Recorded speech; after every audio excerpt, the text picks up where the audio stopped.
From courtside of the virtual hardwood, it's the NLSC Podcast. This is episode 511. I am Andrew Forum, Andrew NLSC on X. With me as always, my co-host Derek, DV3 Forum, and DV3G and DV384 on X. Derek, some sad news to share. Neither of us were drafted by the NBA 2K League this week. Very heartbroken about that, obviously. Just going to deal, I guess. But anyway, what's on your mind this week?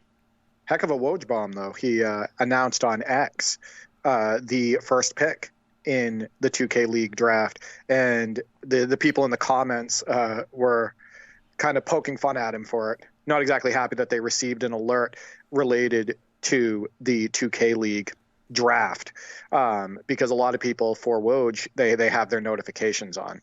So what's on my mind? Well, actually, this week's community question, Andrew. I asked the basketball gaming community, what do you believe is the most important and impactful position in real basketball? And for those who responded, I also asked them, does that also translate to the virtual hardwood? You know, historically, is the same position that you chose the most important and impactful in video games? Now, before we get to the community responses, you and I might have a slightly different view on this. The reason being is because we grew up playing different positions. I grew up and played point guard. I was mostly a point guard. I played point guard in high school. And, you know, after high school, I still was a point guard, but more of a scoring point guard. I did distribute, but I was more like the top scorer on my team and whatnot. Since I've gotten back into playing basketball in local leagues recently, I've been playing a little bit more off ball. So I've been playing more shooting guard, small forward. And, you know, just to let people know, while Andrew and I have this discussion, I'm about 6'2", 180, 185. And when I was playing in high school, I was around 6 feet. I grew a couple inches after school, but I was around 6 feet, 6'1", and between 140 and 160. So I was a pretty skinny dude back then. But you played in school, you played in leagues and whatnot. You, because of your height mostly, you know, being around 6'3" or 6'4", you kind of had to play a little bit more of a big man role. Yeah, from the start, basically. Yeah. Right, exactly. So we may have different answers to this question. I think I have to agree with some of the answers that came through from the community, that it depends on the era, depends on the system, obviously. I mean, when you look at the traditional point guard, handling the ball, being the playmaker, that's clearly one of the most impactful positions. When you have the ball in your hands, that is a prime opportunity to impact the game. So I wouldn't disagree that point guards are incredibly impactful. Looking back historically at the NBA, of course, you know, at the same time, the big man was so vital because they were the ones that could score inside. They were the ones defending the paint.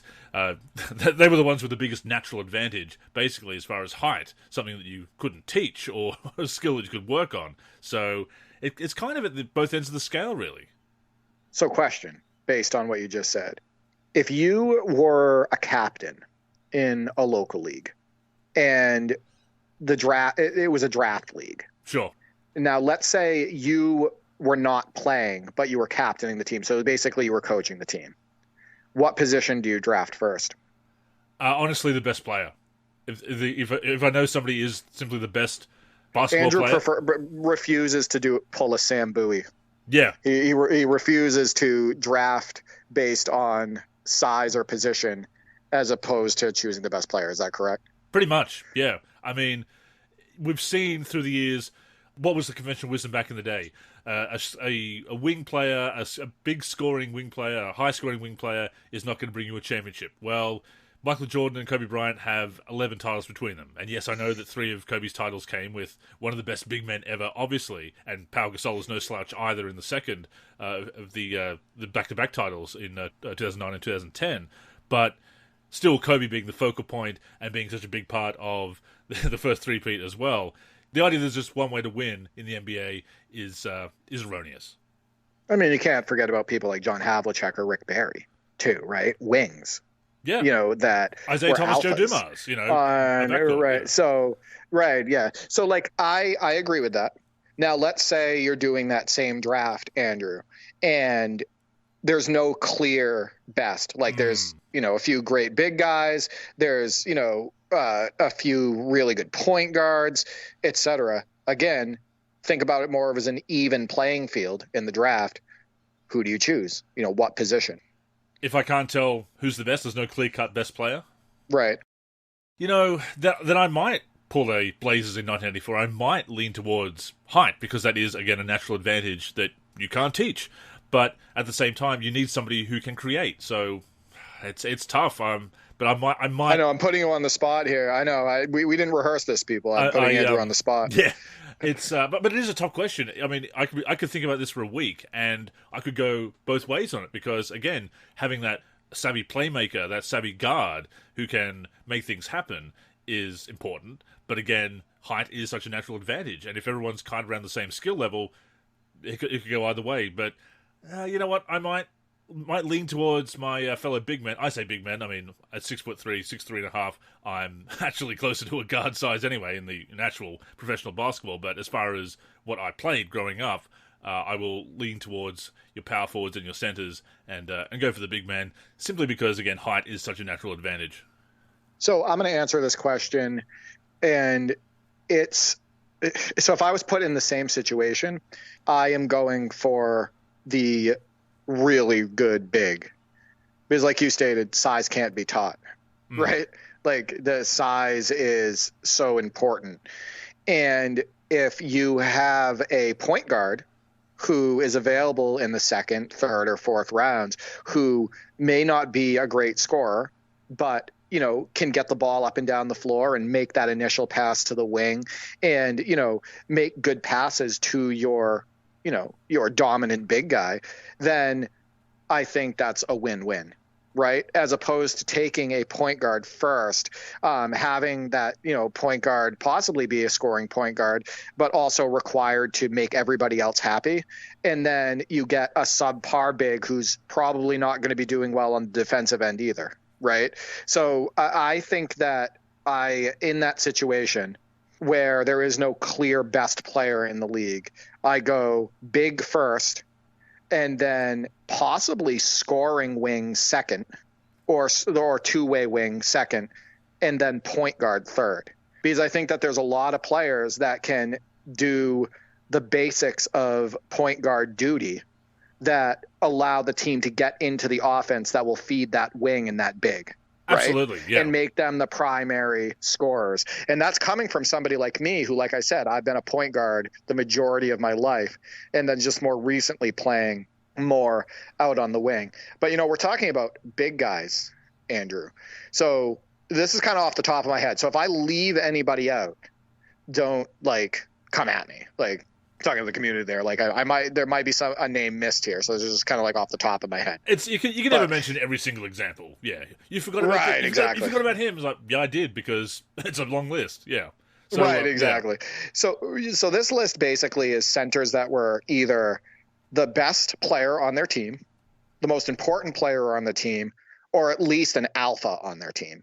And this is in basketball history, and then I'm going to also compare it to what's going on in the NBA today. So, we got Wilt Chamberlain, Bill Russell, Dolph Schayes, George Mikan, Bob Pettit, Walt Bellamy, guys like Nate Thurmond, Dave Cowens, championships with the Celtics in the 70s, clear option, hustle guy, also incredibly valuable on defense. Bob Lanier could put the ball in the basket, great two-way player.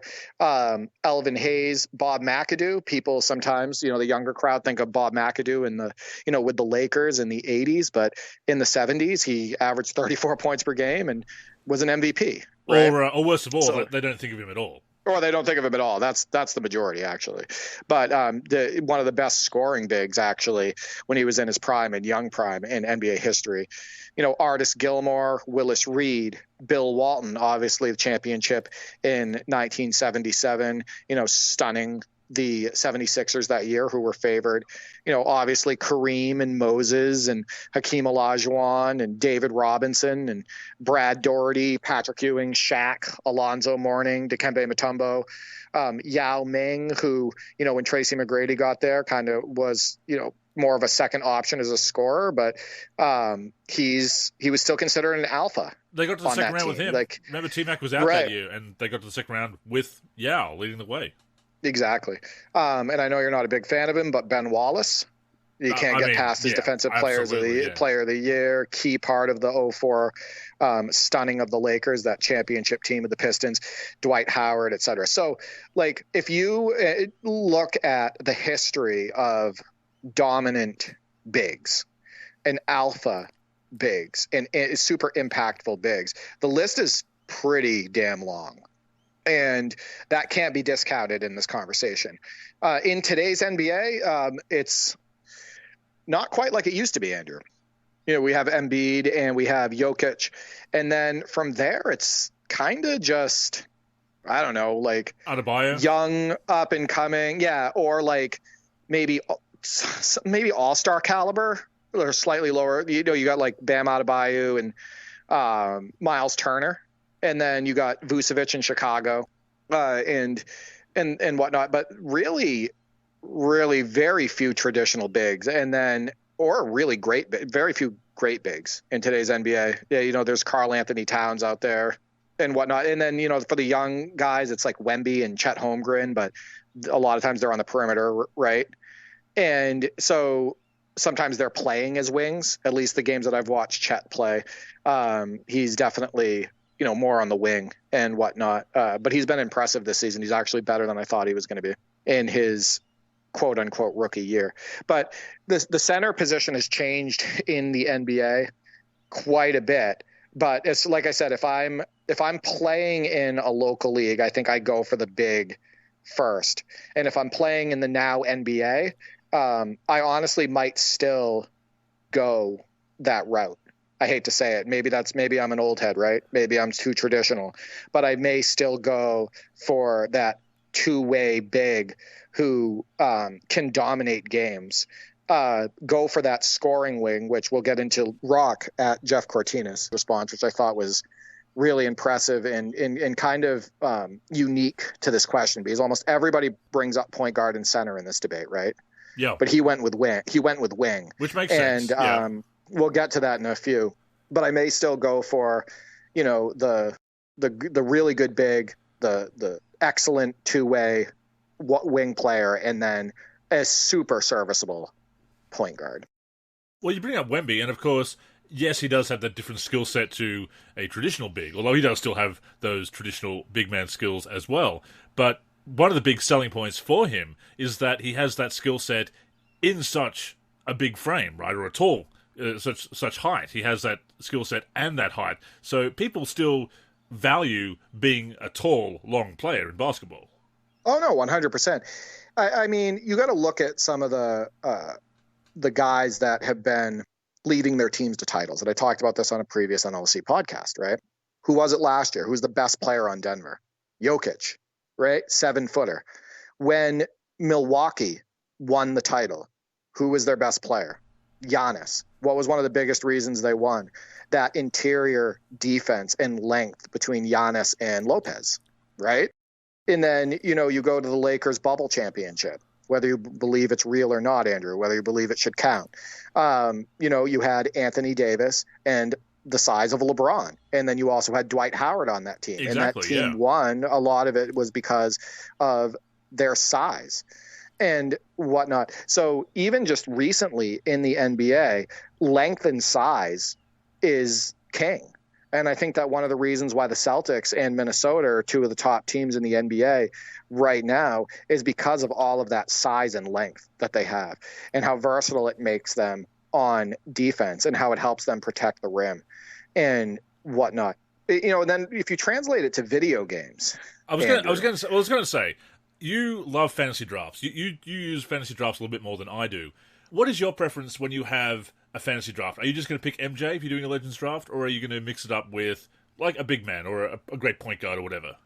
See, that's really tough because I guess it depends on my mood.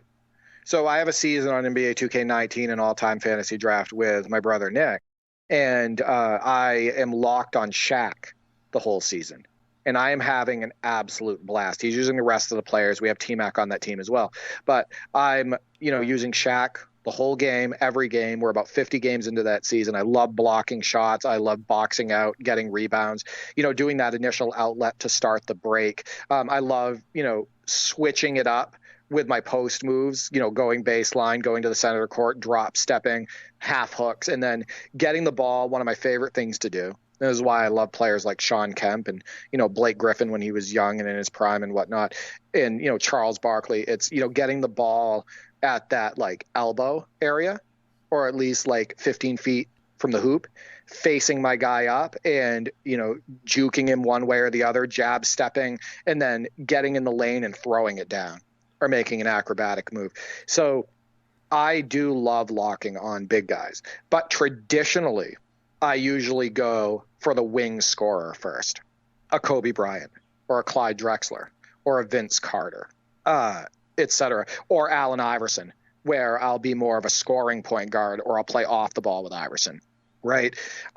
Traditionally, though, when I'm doing my drafts with my brothers, I am playing point guard. So sometimes I'll draft a wing and put him at point guard because you can do that in video games and get away with it, right? So I'll be at point guard with Clyde Drexler, Kobe, or Vince Carter, or Tracy McGrady, et cetera. And I'll be feeding them the ball and also still being somewhat of a primary scorer as well. So, yeah, I mean, I can go either way, but traditionally I'll go for the wing or the point guard when doing fantasy drafts. What about you? I mean, I'll probably just go with my favorite player, to be honest, in that situation. But I don't use fantasy drafts that often. I'm usually starting with real rosters and then letting the chips fall where they may, as I win chips, obviously, on the virtual hardwood. I think an analog for me would be my career, obviously, where I tend to default to the point guard position. And I started out as a shooting guard when I created my first player in 2K12, when I was first kind of dipping my toes into my career, my player as it was at the time. And I ended up playing point guard when Ty Lawson went down with injury in my 2K13 my career. I was a shooting guard once again and ended up playing point guard out of necessity when Ty Lawson was injured on that Nuggets team.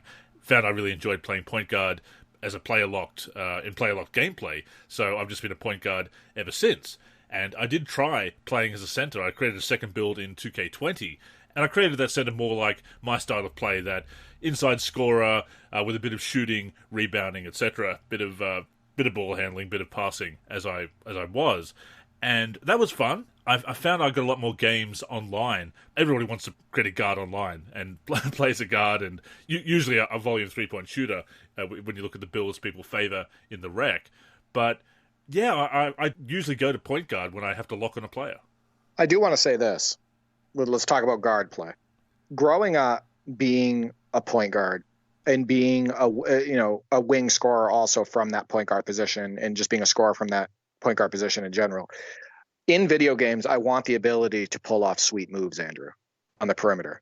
I want the ability to crossover or double cross or spin move or get my guy with a super quick first step and pull up. I want to be able to shoot threes and sometimes deep threes and whatnot. So I think maybe my preference in the way I play in real life, because I do play in the post though in real life, I want to point that out. Since I came back to playing basketball, you can find me in mellow areas like Carmelo Anthony. You can find me in the high post. You know, often find me in the low post spinning baseline, turning over my left or right shoulder on fadeaways in those areas. Like, I love that part of basketball. I love that part of the game. But I think in video games, it's super fun to have a player that's either a wing or a point guard that can do good dribbling moves, that is a versatile scorer and stuff like that, and is quick. So that might be because of,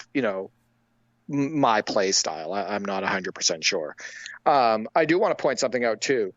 The style that you like to play, which it sounds like when I hear you talk about the way you play, I think of you kind of as like a Chris Webber type, just with maybe a few more outside shots going up. Would that be accurate? Kind of. You like to pass out of that post, right? You like to pass out of that high post and low post. Yeah, right? well, I used to like to put the ball on the floor as well. And I guess also took some inspiration from Sean Kemp as a power forward and occasional center, obviously, throughout his career in that respect. But yeah, I like those versatile bigs that we saw a lot in the 90s that were starting to take a few more outside shots. I actually didn't work in the mid-range that much. I developed a three-point shot out of fear of injuring my ankle. I mentioned in a previous show how I was Bruce Bowen, and that was how I got my first big ankle injury. I was a bit hesitant to drive after that, so I did actually work on my outside shot out of necessity there, and that's how I came to be able to shoot threes. Wasn't working in the mid-range as much. When I got in the mid-range, I did want to get into the post or just drive straight to the basket. But yeah, kind of, I guess, a Chris Webber type. I mean, I'm not saying I'm anywhere near that good, but that style was kind of that Chris Webber, Sean Kemp, I suppose. Maybe with a bit more three-point shooting, yeah. Yeah, and Webber liked to put the ball on the floor. Yeah. As well. Absolutely. So, actually, may sound also like you could be a little bit like Derek Coleman, just maybe a little bit more unselfish, because he also liked to put the ball on the floor. But I think that power forward position, and is why I brought it up, is also kind of, never brought up in these debates. And as you know, in like the late 90s, early 2000s, we had like the power forward boom. Oh, Tim Duncan, KG, absolutely, yeah. Yeah, and it's almost like the power forward position became the dominant position as a big as opposed to the center. So like I did earlier, I made a short list. Remember, if I leave somebody out, I left somebody out. Like it's like a quick list that I had to put together for the show just off the top of my head. And I started in the 80s for power forwards. So, you got guys like Kevin McHale, who wasn't always the alpha on his team, but he was heavily relied on both ends of the floor. In 1 year, he averaged 26 points per game. He could put the ball in the hole. He could block shots, etc. Terry Cummings for those Bucks teams, definitely an alpha, definitely for those strong Bucks teams in the 80s. Obviously, Sean Kemp, one of your favorite players, Karl Malone, Charles Barkley, Larry Johnson, Dennis Rodman, never the best player on his team. Right. But an alpha nonetheless, between his personality, the way he played, the way he dominated on the boards and defensively, et cetera. And then obviously we had the Dirks, Dirk Nowitzki, Kevin Garnett, Rasheed Wallace, Chris Webber, Jermaine O'Neal, Tim Duncan, the Zach Randolphs of the world, Elton Brand, Amare Stoudemire, who played a little bit both power forward and center, just like Elton Brand, Kevin Love, Chris Bosh, guys like Blake Griffin and whatnot. So the power forward position, it's hard to discount it, right? Somebody could probably make an argument that the power forward position could be just as important as having a great center. Well, we talk about it could be. We talk about swingmen at the 2 and 3 spot, obviously, but there's kind of the 4 and 5 were kind of interchangeable for a lot of players who had the size and the skill set to either play alongside another big or be the big man in maybe a smaller lineup. Right, like Duncan, completely versatile, right? He could play center or he could play behind a guy like Tiago Splitter or Rasho Nesterovic, right, at the power forward position. And then, you had Amare Stoudemire in a similar vein. He could play center for you, but also could play behind a guy like, I don't know, Sakalidis or Robin Lopez or something like that and play at the power forward. And the same thing, Chris Bosh. Chris Bosh kind of played some center with the Miami Heat. For a while, he would play as their big guy. KG would spotlight in that position. Dirk, later in his career, switched to center. So, yeah, I mean, a lot of these guys were versatile, and you could argue that they could play both positions. So in today's NBA, Giannis is listed as, even though oftentimes he's a primary ball handler and a wing scorer, Giannis is listed as a power forward. You know who else is listed as a power forward this year, Andrew? Tatum. So Jason Tatum, the power forward position has certainly changed. Tatum, who you would never think of as a power forward, is listed as a power forward. You have guys like in Orlando, like Banchero, guys in Utah like Markkanen, Draymond Green. I don't even want to bring him up because I just think he's absolutely terrible to watch, but he's a power forward in today's NBA. Guys like Jaren Jackson Jr., who also can spotlight as a center and play that role as well. Zion Williamson, when he's healthy, he is excellent. Pascal Siakam, all-star talent. Domantas Sabonis, Anthony Davis, Julius Randle, etc. So the power forward position in the NBA today is still incredibly important. if you think of a lot of those names that I listed, a lot of those names are on winning teams, right? Or at least teams that are above, 500 or around the 500 mark. So the power forward position is more, I would say, important, impactful, and dominant than the center position in today's NBA. You mentioned some of the players you wouldn't expect being listed as a power forward. One that I also have to throw out there, DeMar DeRozan, a couple of years there for the Spurs and Bulls, listed as a power silly, forward. Though. It is silly. That's silly. There's many players like DeMar DeRozan in the NBA that you would never be like that person. You look at him as a wing scorer, right? He's a swingman. Yeah, right. Absolutely. Right, exactly. But that's the way the NBA is now. Is it's gotten a lot of small ball lineups, right? There's a lot of small ball lineups in the NBA. A lot of times, the tallest player on the court, the second tallest player on the court, is going to be, between 6'6" and 6'8". And that's when you have those instances where a guy like DeRozan ends up being listed as a power forward. But yeah, I'm not a fan of what's happened to the big man position. I think more players should come up in the system, learning how to use their height and learning how to dominate and closer to the basket and, be able to knock down that mid-range shot guy, things like, Charles Barkley and Sean Kemp and Karl Malone and Chris Webber and Kevin Garnett. And the list goes on. Kevin McHale, guys, something that was a major part of their repertoires as basketball players. And I still believe that, getting closer to the basket and getting those easy shots and being able to exploit mismatches is still the best way to play. Yeah, so I do wish that it would be a unique skill set in today's league. You'd stand out. You'd be a unicorn. To that point, Porzingis. Right, exactly. I want to say that the thing with Porzingis that's worked so well with him in Boston, though, is that Joe Mazzulla doesn't force or try to force Porzingis into areas where he's not comfortable. Basically, this team allows Kristaps Porzingis to play further away from the basket, right?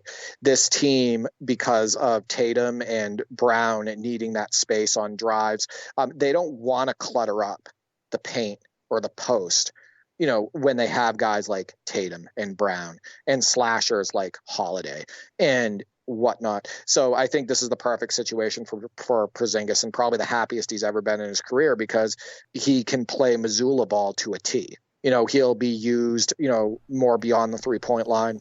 He'll be used more with deep twos, and he can be a roll man and all of that, or a roll or pop man, et cetera. So I think this is the perfect situation for Porzingis. But here's a reminder.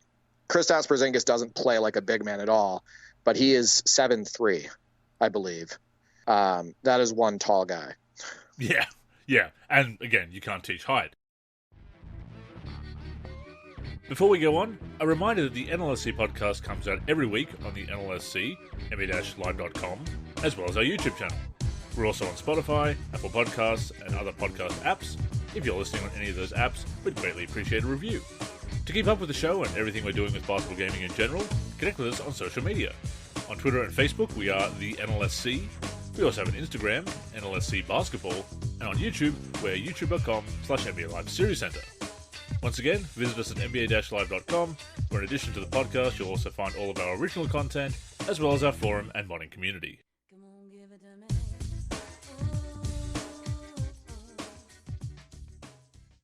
You look at video games, to go to the virtual hardwood for a second, and there's been issues in various games, and you could say it's a design flaw or a bug or whatever, but position domination, and through NBA Live's history in particular, point guard domination, because they've got the ball in their hands, they're bringing the ball up the floor. That's one of the things actually that has changed in video games over the years, having those ball handlers that aren't point guards, like actually inbounding to, say, a LeBron or even Jokic in more recent games, having them recognized as a primary ball handler as well, despite not being listed as a point guard, obviously. But you look at games like, as much as I like Live 06, there's a lot of point guard domination in that. Live 10, I've mentioned Chris Duhon being a ridiculously overpowered opponent because of the point guard domination in that game. So video games have definitely favored the point guard over the years. Yeah, I think that the point guard position is definitely the most dominant when you're playing against the computer. Historically, in basketball video games, at least more often than not, because what happens is I think these games are often programmed where if you over pressure the point guard or you lose the point guard, they are going to step in and either, depending on the video game, they'll either shoot the outside shot, or in a game like NBA 2K14, they'll attack the rim. Yes, with a vengeance. Absolutely. And I think that's where a lot of the dominating point guard performances come from, because if you're stubborn like me and you always want to guard the ball, that means you're guarding the point guard as he comes up the floor. And in any mistake that you make, as long as the AI is programmed correctly, that point guard is going to attack you. So yeah, I would say that's the reason. Now, as far as a user, so as far as, you're controlling the team, you're controlling the players and whatnot, I've always found that power forward shooters like that can stretch the floor and shoot over anybody, and tall bigs, like even if they weren't stars, even if they weren't even good role players, etc., people like Hashim Thabit, that those guys can dominate games the most. And I think with NBA Live, oftentimes it was more those power forward shooters, those tall shooters. But in NBA 2K games, it was the Hashim Thabits of the world and the Larry Sanders and, just the dominant bigs. Chris Wilcox, just throw down low to him in the mid-2000s games and dominate. Yeah, exactly. Calvin Booth. Yeah. Right. Yeah. Like Calvin Booth, absolutely dominant. So I think that oftentimes in video games that the center is, or a really good big man is the clear-cut choice for most dominant. And I had a list too of small forwards, like I brought up. So Rock, Jeff Cortinas, had stated that he believed the small forward. And I'm going to read his response now, actually. He said, I would say the small forward, the versatility of the small forward now is undeniable, both offense, point forward, and defense, stopper.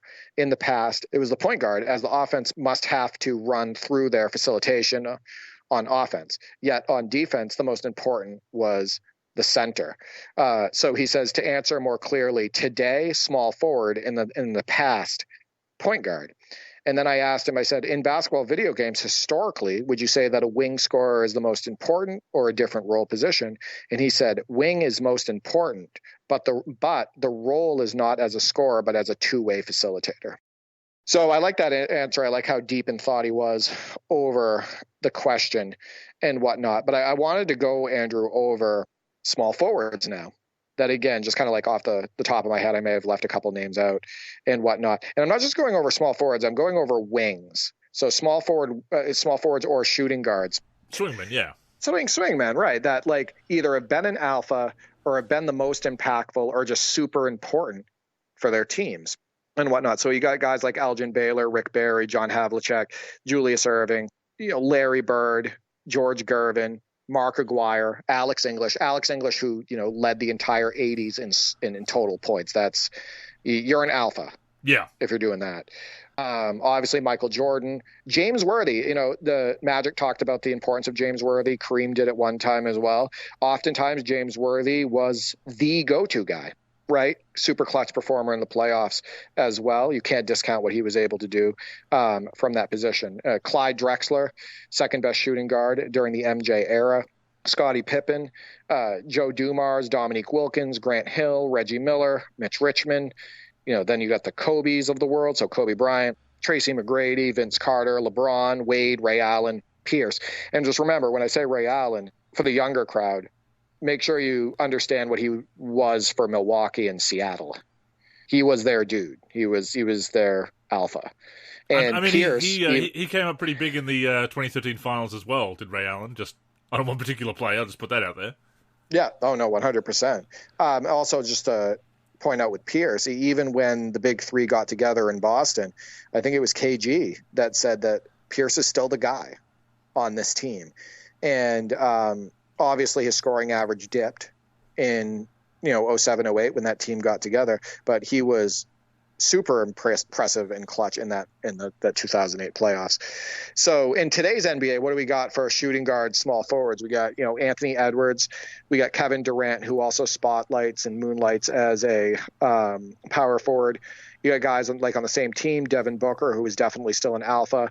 LeBron, you have Tatum, even though he's listed as a power forward, we know him as a wing, Andrew. We know where he operates from. You have Brandon Ingram in New Orleans, DeRozan, like we talked about. Donovan Mitchell, who definitely plays point guard, but dominates from that wing position as well, and is a good two-way player. Jimmy Butler, Giannis, who again plays more on the perimeter. Guys like Banchero in Orlando, who may be listed as a power forward, Andrew, but once again, he's kind of a small forward as well and plays on that perimeter and does a good job out there. And then Kawhi and Paul George on the same team. Yeah, that position is almost skewed in today's NBA because you can have guys like we talked about before, like Tatum and DeRozan and whatnot, being the second biggest player on the floor and being considered as a power forward. So it's definitely a weird, like what is wing in today's NBA? It's not technically shooting guard or small forward anymore. Absolutely, It's like point guard, shooting guard, small forward, power forward, and even sometimes center. No, it definitely has changed in that regard. And I will say that sometimes positionless basketball is an overused term. You see people say, there's big men dribbling like guards these days. And look, Jokic is a very good ball handler, great passer, maybe the best big man passer ever, just a great passer of all time in general. But Jokic is not dribbling like Kyrie Irving. Let's get that straight. Yeah, he's also not going to be your primary point guard. No. Right? Like you can't have somebody like Jokic or Giannis, et cetera, be the primary point guard for your team, because the minute guys like that who show flashes of pretty decent dribbling, the minute they actually get pressured and whatnot, the minute where they have to put the ball on the floor and operate as a point guard in that capacity, it's, for long stretches in a game, it could be turnover central. Exactly, right? Yeah. Because that's not their build, that's not their make, and that's not their primary skill set. So, no, I definitely agree with that.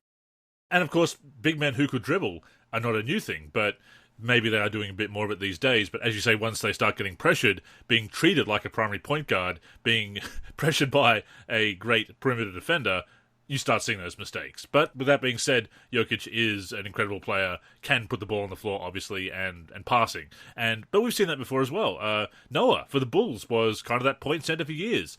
And we've seen that change throughout the years as well. Point forwards, there were point forwards before LeBron. Scottie Pippen, Grant Hill, obviously. People forget how good Grant Hill was pre-ankle injury. He was that triple-double threat and that playmaker from the three spot. Well, I've said it before.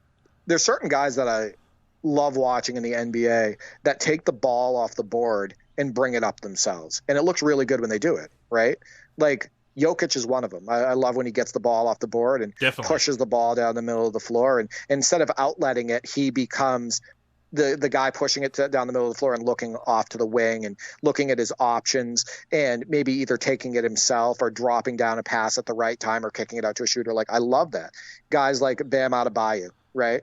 Even guys like Anthony Davis, who I'm not a fan of. I love watching him get that ball off the board and push it up the court. Power forwards like Banchero. He does that often. It looks great when he does it and everything. So I love that aspect of the game. But there were guys that were doing that in the past as well. I just want to let our listeners know, Kemp. Chris Webber, yeah, Chris Webber, Sean Kemp, Larry Johnson, right?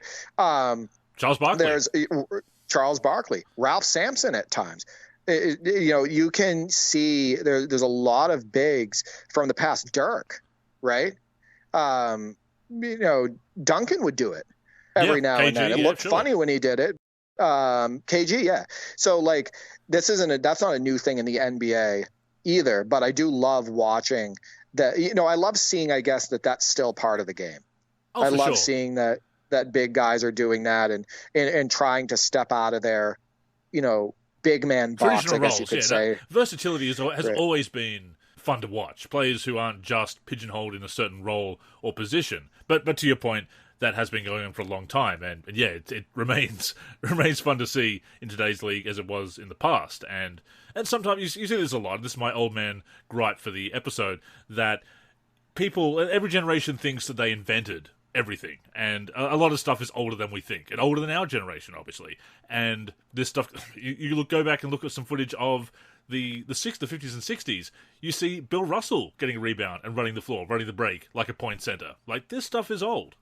Yeah, I think people got to understand that the basketball is the same size, the hoops are the same height, right? The court is, the same size. There's always been the paint, right? There's always been the free throw line. There's always been long distance shots. There's always, been moves under the basket. There's always been using the rim, to your advantage to, block out a defender. There's always been the whole pushing a player baseline and using the out of bounds as a second defender. There's always been, the importance of trying to dribble with both hands and, being able to finish with both hands, left-handed layup lines. That's always been a thing, Andrew, right? Yeah. And whatnot. So, I think people need to understand that a lot of the stuff that you see in today's game is definitely not new. And a lot of this stuff is just a lot older than you think. But Andrew, I also want to bring up the point guard position, and I'm going to segue this by reading off 707's response on X. And he says, I believe the most important position is the point guard position. It all starts with the ball handler, whether it is the pass first or shooter first point guard. It impacts everyone on the team and how they attack on offense.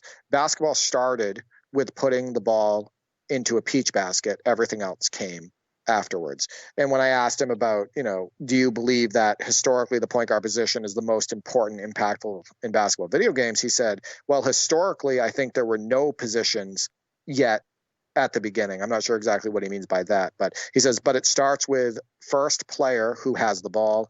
Whoever handles the ball more became the focal point of that offense, whether it's scoring or passing. Now we have all kinds of point guards. So the point guard position, I'm very fond of the point guard position. I understand the importance of the point guard position. I've played in many leagues, Andrew, where the guy that brought the team down was a ball handler, a primary ball handler. And the reason is because normally they don't think quick enough, right? Yeah. And they wouldn't make that first pass to the wing to get the offense started. They wouldn't, if somebody came up and set a pick for them, they wouldn't use that pick properly. They would consistently miss cutters. They would discourage players from moving off the ball, and he would discourage screen setting because he would never make a decision fast enough to get the ball to the right person, right off that screen or off that cut, off that movement or off that backdoor, etc. Looking for the assist pass more than making the right pass. That's an issue. Right. I think the most important role of a point guard, oftentimes a point guard that's not like a super scorer, is just making that first pass. It's getting it past half court and getting the ball to the wing so the ball can be dumped into the post or so movement can happen off the ball, right? So, once that ball goes to the wing, the point guard sets a screen away, and that creates movement. And then maybe he screens down for a big or, uses a screen from a big or fades out, et cetera. It just creates a lot of movement and it gets everybody involved and it starts the offense. So I think one of the most important aspects of being a point guard is that first pass, is that mindset of making that initial pass to get the offense going. But I wanted to go over point guards like I did with the other positions who have been impactful, alphas, or just super important for their team in history. So you got guys like Bob Cousy, Jerry West, who was a primary ball handler, Oscar Robertson, Walt Frazier, Pete Maravich, Nate Archibald, Isaiah Thomas, 2 championships with the Pistons, John Stockton, all-time assist and steals leader, Magic Johnson, 5 championships in the 80s, Fat Lever, all-around point guard, could score, rebound, assist, etc. Mark Price, we both love Mark Price. Penny Hardaway, Gary Payton, Jason Kidd, Tim Hardaway, Tony Parker, Steve Francis, Baron Davis, Derrick Rose, one of your favorite players of all time. Of course. Darren Williams, when he was right, he was right. And there were true conversations with Darren Williams in the mid-late 2000s of, who was better, him or Chris Paul. So that's how good he was at one point. People forget that. He was an all-star, yeah. Exactly. Stephon Marbury, when he was young and with KG, and even when he went to the Suns and whatnot, he was an alpha. Steve Nash, Chris Paul, etc. So in the now NBA, this position is loaded with mostly scorers, Andrew. As you and I know, that position has changed a bit. It's changed from being like a super facilitator who also could put the ball in the hole to somebody who often dominates the ball, right? So you got the guys like, Doncic, SGA out there in Oklahoma City. You got Trae Young. You got LaMelo Ball, Cade Cunningham on that terrible Pistons team. They broke the streak. They broke the streak, but now they've lost 7 in a row, at least at the time of us recording this. My apologies our apologies to Juicy Checkmate, of course. Yeah, of course. I feel bad for any Pistons fans. Let's be honest. Yeah. Steph Curry, I know people want to try to say he's not a point guard, but Andrew, he's a point guard. I'm sorry. I've watched a lot of the Warriors games. He's the guy who's pushing the ball up the floor. He's still their primary ball handler. He's still the one that makes the first pass to the wing a lot of the time, and then he goes into motion. So if he's not the Steph point guard, Curry, who is? Who's the point? Exactly. It's stupid. I hate that. Who are they saying it is? They just try to do that. They use it as a way to discredit. Positionless basketball. I mean, to go back to that point for a sec. Certainly, in the early days of basketball, they just had guards, forwards, and a center. They didn't always distinguish between point guard, shooting guard, small forward, power forward. But the positions have been there for a long time, decades. Exactly. Tyrese Halliburton, we know what he's been doing as a distributor and scorer out there in Indiana. De'Aaron Fox, Jalen Brunson out there in New York. I hate to say it, James Harden. They're at this point, I think 17-3 in their last 20 games or something like that. And he's been a primary ball handler on that team. However, I am never going to consider him a point guard, Andrew. I just can't. He's on the list, on my list, but I just can't consider it.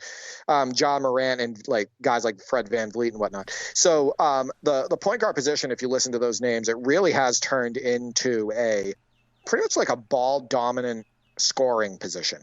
Yeah. And I do think that's unfortunate. I think that's actually kind of hurt the game, and I think it's kind of taken away from the big man play. I think it's taken away from the post play and that high post play and whatnot because of these point guards that are normally looking for their own shot. I suppose it's indicative of that the way that ball handling and ball distribution is itself distributed among other positions. You have a few players averaging a healthy amount of assists, and that you do have point centers like Jokic taking on that responsibility as well. Jamal Murray, obviously the point guard on the Nuggets. He's one of my favorite point guards in the league. And you know what? The way he plays, he is an alpha on that team. He is often a primary ball handler. And look at his performances in the playoffs, right?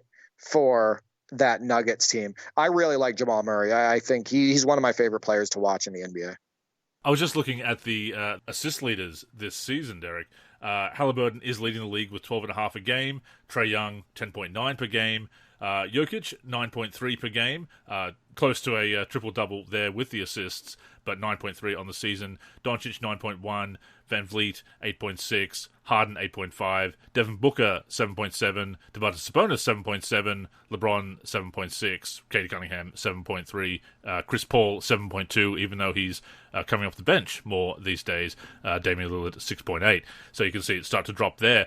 But, yeah, 2 players averaging double-digit assists, and the third guy is a center. So, quite a few guys that are not point guards, number one. Number two, a guy like Trae Young, where he's averaging 10.9 assists, I would challenge anybody to find footage that shows Trae Young is a great passer. I've never thought of him as a great passer. I think he's still a shooter first. He's averaging 27.4 points a game this season on 19.9 field goal attempts. He takes 9.2 threes per game, Andrew, and shoots 36.1%. Trae Young's assists numbers make him look like an elite passer today and in basketball history. I think a lot of that is just usage. I think he has the ball in his hands so much that he is bound to get an assist, off of somebody shooting right off the catch. And I also want to point out that the calculations of assists are far more lenient in today's NBA. There's been people showing footage of it on a platform like X, where they'll count an assist where you pass it to the wing and the guy goes into a dribble move, crosses over, gets to the hoop and scores, right? You'll have a ton of assists being handed out where a move is made after the catch. It's very generous. And look, this has been happening for years. Generous. Like, you look through the years from Oscar Robertson averaging his triple-double and all his big assist numbers back in the 60s. And, of course, the Big O did point this out over the years, and people wrote him off as a bitter old head because that's been going on for years as well. But it is true, even going through to the 80s and 90s and 2000s, this has been a trend that they've been getting more and more generous with counting assists, and today it's really generous. Yeah, it's bad. I think that if they had counted assists the way they are now, back then, Grant Hill would have had 1,000. Yeah, I really believe that. And he still had great assists numbers in his career from that small forward position. But you would have seen ridiculous assist numbers from some of these guys from back then, even more ridiculous than they already were. Yeah, before we get into the responses from the community, just to throw out one more stat line for Grant Hill, the 96 season, 20 points per game, just under 7 assists per game, 9.8 rebounds per game. So he was always that triple-double threat. Now think about this. In today's NBA, Grant Hill's exact same skill set, athleticism, dribble ability, all of that stuff. But now the rebounds are just falling to Grant Hill all the time, right? All the long rebounds. So that 9.8, what does that go up to? Maybe he averages 11 or 12 rebounds a game. And those assists, those generous assists, the way that they're, being called assists today, maybe Grant Hill averages a triple-double in today's NBA, right? So that's why context matters. Absolutely. Of course, I think he would have to shoot threes a little bit better in today's league. I don't. I think that maybe he would end up taking more like he did, when he ended up going to Phoenix later in his career after the injuries, right, where he ended up being a really good quarter three-point shooter. I think a guy like Grant Hill, with his skill set and work ethic, I think he always had it in him. That's true. Right? No, I'm just looking at his numbers. But it was not something that was required. I just think it was something that wasn't required of him. It's the same thing that Mario Ali said about Hakeem Olajuwon. The topic got brought up about shooting threes, like, Hakeem Olajuwon, how well would he do in today's NBA, all of that stuff when he wasn't shooting threes. And Mario Ellie came out, and I think Robert Orr also said the same thing. I'd have to fact check that. But Mario Ellie came out and said, you guys don't get it, basically. Hakeem Olajuwon was hitting threes constantly in practice, right? But, during scrimmages and everything. But it just wasn't it wasn't the league direction at the time. In turn, it wasn't what the team direction was. And it's not something that they asked of Hakeem. Yeah. Right. But if you put Hakeem Olajuwon or a guy like Patrick Ewing, who is one of the best shooting big men of all time, if you put them in today's NBA and they say, hey, guys, we need you to shoot 4 or 5 threes a game, they already had that in their skill set. Maybe they need to brush up on it a little bit and practice it a little bit more and just get used to doing it more and whatnot. But that's already there for the Hakeem Olajuwons and Patrick Ewings of the world. And your David Robinsons. I mean, Shaq, not so much. He didn't have that shooting touch. The ball looking so small in his hands, of course, not having that same shooting touch as the other bigs of the time. But yeah, they could shoot. You could see them stepping back into the mid-range and pulling up in the mid-range and making those shots. And Patrick Ewing was a deep 2 king, Andrew. Patrick Ewing was lights out as a mid-range and deep 2 shooter. He was ridiculous. So, Derek, you've already read a couple of the responses we had. Shout out to 707 and Rock for those responses. And getting to a few more now. Black Arn Anderson says, the 5 position. The mismatches that can be created at that position could give a team a heavy advantage on both the offensive and defensive end. And that goes back to what we were saying at the top of the show, that size, that advantage that you have, and the mismatches and simply a natural advantage that you can't teach, does provide that advantage at both ends. People often forget about the defensive end because people love the idea of putting the ball in the basket, right? But that defensive anchor piece is so important. And if you have a two-way big like Shaq was and David Robinson and Hakeem Olajuwon and Kareem and Wilt Chamberlain, et cetera, if you have the guy that can dominate the game on the offensive end and also rim protect and dominate it on the defensive end, it's just such a big advantage for your team. And speaking of favoring offense over defense, we definitely think about that because that's where the flashiest plays occur. And I'll admit that when I'm getting screenshots for articles and so forth, that I do favor getting offensive highlights, unless it is a player like a Dennis Rodman or Ben Wallace who are known for their defense, and that's when I'll get a get a screenshot of them getting a rebound and blocking a shot or whatever. I mean, Michael Jordan, tremendous defender, obviously, but if I'm getting a highlight of him, it's probably going to be a jumper or a dunk or a fancy layup or whatever. It's great when we see in the NLC Top 10 Plays of the Week, Derek, that you, of course, curate, and what a great countdown we had this past week.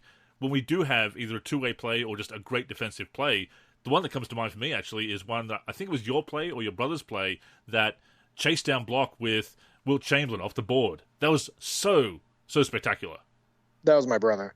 Yeah, I think the thing is in video games is it is hard to get a great defensive highlight. True. I think that it's easier to have a great offensive highlight where it's like a sweet crossover and then the animation plays out where the defender stumbles and then you go in and do a poster dunk, right?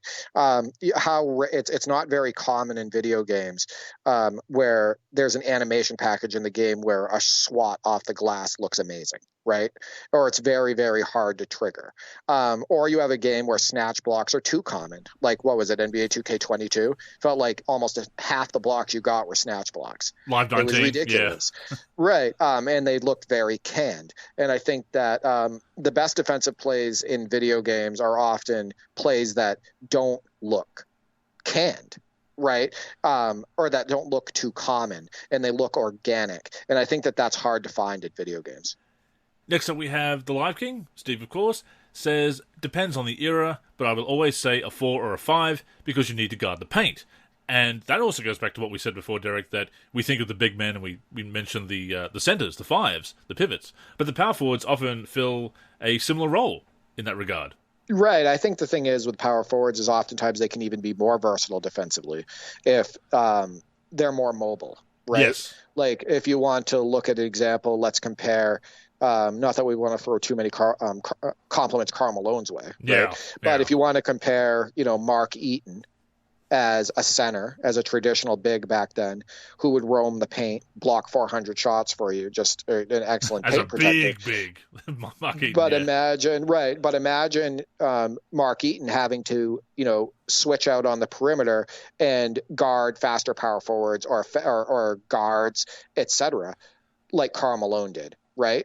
That's a tall task to ask Mark Eaton. But Karl Malone, because of his size and whatnot, could kind of moonlight in a big man role where he was also protecting the paint. When he wasn't trying to kill Isaiah Thomas, I don't consider that protecting the paint. No. That was just a dirty play. Dave Robinson. Yeah. Right. But he was somebody that, you didn't really want to run into in that paint. So, yeah, I think the power forward position is often lost in this conversation. I mean, there's also the 98 and I think 99 Spurs as well. You're running a front court of Will Perdue, David Robinson, and Tim Duncan. A lot of size and some versatility with Duncan and Robinson to play smaller, with Perdue playing that traditional center role. Right. The beautiful thing about like a guy like David Robinson is he had the size, the length, and he was a super athlete. Right? Like he's a freak center. Incredible, yeah. In NBA history. And I think Hakeem was also very much like that if you go back and watch the tape and whatnot. Obviously, that ability kind of, in his later Rocket years, in his time in Toronto, that ability kind of went away. But in Olajuwon's younger years, watch him switch out on the perimeter. Watch him guard guards and forwards and whatnot. He was just a super athlete. He was excellent. Next up we have Nate Starshow, one of the Live 01 legends, of course, says the tallest player and the best ball handler are most important at high school and below. The point guard is the most important position in college and pro leagues. And that's a great point too, that in high school, your tallest player might be your best ball handler. They may be they may be a guard at the pro level, but they may be a big man, like I was in the junior leagues. So when I played in high school, when we were scouting other teams and whatnot, and we were, our coach was giving us direction on, who we needed to watch out for and all of that stuff. It was the majority of the time, it was a big guy, actually. We were undersized. So that was also probably a reason for that as far as like the direction and everything. But in high school, when I played, it was the best teams in Class A were teams with a really good big man, or a dominant big man. I don't know if that's the same way as it was with you. Oh, definitely, yeah. No, it's because, again, you've had that growth spurt. You have these kids that reach, 6'3", 6'4", or even taller by that age. Then, they're going to stand out among the kids who are still growing. Whereas at the pro level, the average height is 6'7". The average height in the NBA is 6'7", has been for decades. They talk about everyone being 6 foot back in the day. No, 6'7" has reminder been. To everybody. Yeah, reminder to everybody. The average height in the NBA has been roughly 6'6", 6'7" since the early 60s. Yeah, so that's definitely something that people overlook. But to that point, in the pros, that is the case. You have grown men, obviously, but at the high school level, you have a few kids who have shot up much quicker. Yeah, 100%. Next up we have JMO, says, whoever handles the ball the most because they dictate what happens. In video games, I'd go with point guard because you can't play make as well with other positions like in real life. And I agree on both points. Obviously, we have different positions handling the ball more often these days, and certainly at lower levels, to go back to Nate's point, you might have the best ball handler on the team might be the 6'4" center at the at the junior level. And in games, some games, such as 2K14 My Career, for example, when you are player locked to any other position but point guard, you can't actually call plays. Even if you are a point guard being moved to shooting guard because Michael Carter-Williams is starting for no reason. No, I'm not bitter. Yes, I am. There are those limitations in games. So point guards definitely have that advantage on the virtual hardwood.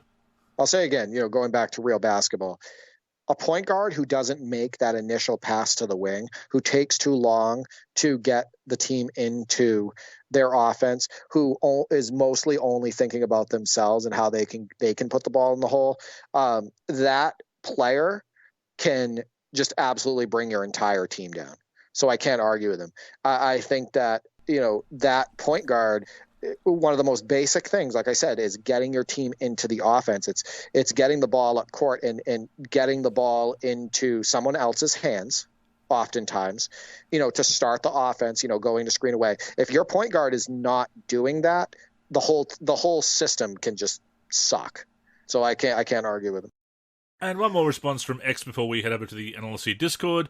Bucky T says, point guard in real life for sure, but in video games, I'd say a junkyard dog who can score. Better yet, a shooting guard. And he says junkyard dog, I immediately think of Jerome Williams, of course, but he is not the only player that you could describe as a junkyard dog beasting in that regard. But yeah, I see where he's coming from. No, 100%. That's why I like using the guys like Kobe Bryant, Tracy McGrady, and Vince Carter and Clyde Drexler and everything, because I love using that wing scorer, that alpha scorer, and I love playing defense with those position players as well. So I agree. And jumping over to the NLSC Discord, NBA Live Dude says, every position has its importance depending on the context of a particular matchup, but I would say point guard. I think the point guard is so crucial and a lost art. A point guard is someone on the floor whose job is to facilitate and direct on the floor. You're putting your coach's words into practice and have to lead the charge. If there's a lapse or the point guard forgets a play, it can affect everything since he touches the ball first, and it all starts with him. And yeah, that just goes right back to what you said, Derek.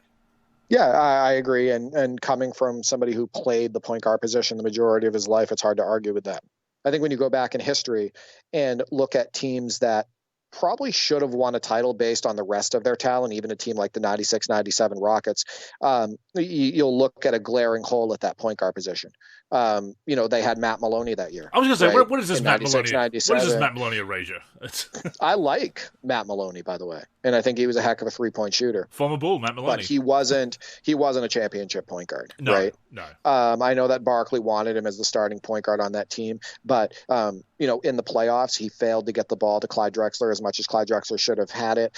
He failed to be the playmaker that they needed in order to get players into their spots. I think that it was even hard at times for them in that Jazz series to keep him on the floor. If you remember correctly, he was struggling mightily, he was no especially in Game 6, right?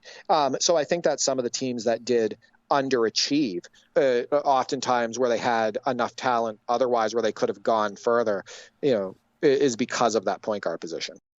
And you look at how things like being the facilitator, being the primary ball handler has changed throughout the years as point forwards have come into vogue and even point centers, obviously. And that has definitely impacted the virtual hardwood as well. You see the style of the NBA definitely impacts the way people play online, for better and for worse, obviously. But it definitely has an impact. Oh, no, of course. I think that I would like to know in relation to our basketball gaming community, the people that responded, this mailbag and otherwise. I guess I'm curious what position you played in real life, or what position you prefer to play in real life, and if you played in school, what was your position, et cetera, because I wonder if that does impact how you play video games, the character that you create for online play, or who you like to lock on, or what teams you like to use, or what your favorite teams are in general, et cetera. Definitely let us know. And thank you so much for your responses this week. Always great responses to Derek's community questions and mailbag prompts. And it's very refreshing, Derek. Our community, the NLSC community, listeners of the podcast, people posting in our Discord, in our forum, enjoying our part of the basketball gaming community, really are into basketball. And you can tell that from these responses.